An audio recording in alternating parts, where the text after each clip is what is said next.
Munuaispiste löytyy täältä ison varpaan ja seuraavan varpaan sieltä välistä, vähän alapuolelta. Sinne sormi melkein ihan hakeutuu.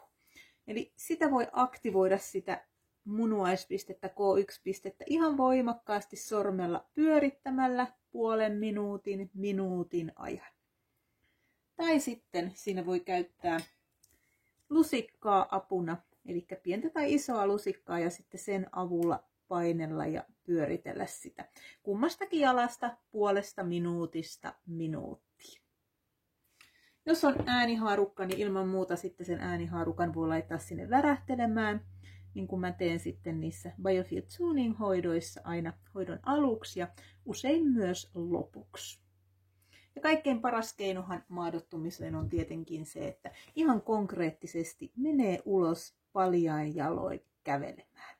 Ja unohtaa semmoiset kumipohjaiset kengät siinä vaiheessa. Jos on nahkapohjaiset kengät, niin ne toimii kyllä, mutta mieluummin sitten ihan paljain jaloin.